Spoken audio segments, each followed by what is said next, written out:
Dis antieke Noord-Afrika wat lewe kry in moderne Suid-Afrika.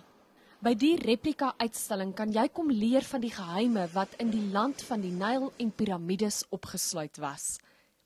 King Tut is not just represent Egyptian history, it is part of the African history, and I think all the families in South Africa, they should come and they should explore the magic of King Tut. This is the only royal tomb which had been found intact, completely intact.